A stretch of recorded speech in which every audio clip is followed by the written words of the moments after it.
अरविंद केजरीवाल के नए षड्यंत्र का खुलासा दिल्ली की नई नवेली मुख्यमंत्री आतिशी ने कर दिया। कुछ ही दिन पहले अरविंद केजरीवाल जेल से बाहर आए हैं। बाहर आते ही उन्होंने इस्तीफा दिया और आतिशी को दिल्ली की मुख्यमंत्री बना दिया। आतिशी ने मुख्यमंत्री की शपथ ली और एक बड़ा खुलासा कर दिया। अब यह जानबूझकर किया है या गलती से हो गया है, यह आप ही तय कीजिएगा। नमस्कार साथियों, स्वागत है आप सभी का। मैं हूं आपका दोस्त नीरज शर्मा। आप देख रहे हैं राजस्थान बंद। दरअसल अरविंद केजरीवाल पिछले लगभग 7-8 महीने से लगातार जेल में है। बीच में लोकसभा चुनाव के लिए उनको कुछ दिन के लिए पैरोल पर छोड़ा गया था और फिर उसके बाद दोबारा से जेल में बंद कर दिया गया। अब 6-7 महीने के बाद उनको शर्त जमानत मिली है कि वो कोई कागजात साइन नहीं कर सकते, कोई बड़ा फैसला नहीं ले सकते या कुछ कुल मिलाकर काम नहीं कर सकते। तो शर्तों के साथ अरविंद केजरीवाल को जेल से बाहर छोड़ दिया गया है जनता के बीच में। उसी बीच में वो इस्तीफा देते हैं बड़े ड्रामे के साथ में और फिर आतिशी को रातों रात सीएम बना दिया जाता है। सीएम बनते ही अरविंद केजरीवाल के लिए आतिशी शपथ लेने के बाद जो मुख्यमंत्री की कुर्सी है वो छोड़ देती है।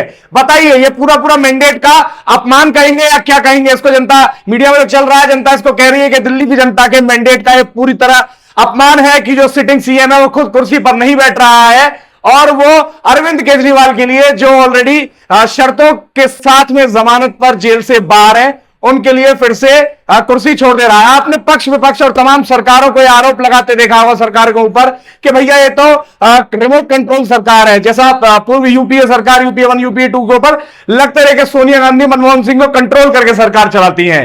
तो अब यहां तो खुद जो सीएम है वो कुर्सी पर ना बैठकर ये कह रही है कि भैया ये टोटल रिमोट कंट्रोल सरकार है।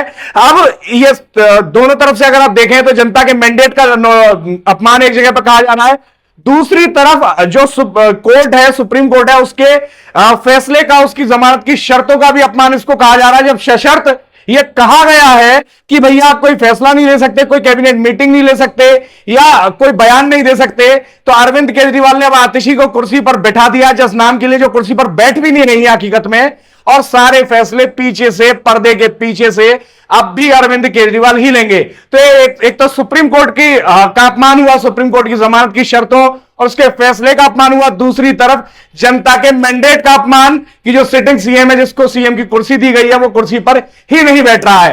बयान के दौरान आतिशी कहती है कि भैया जिस तरह से भगवान श्री राम 14 वर्ष के लिए वनवास के लिए गए थे, भरत उनकी खड़ाऊ रखकर लगातार शासन करते रहे, अयोध्या को चलाते रहे, वो वापस आए तब उनको गद्दी पर बैठाएगा। उसी तरह जनता फिर से अरविंद केजरीवाल को जिताकर भेजेगी और उसके बाद वो कुर्सी पर बैठेंगे।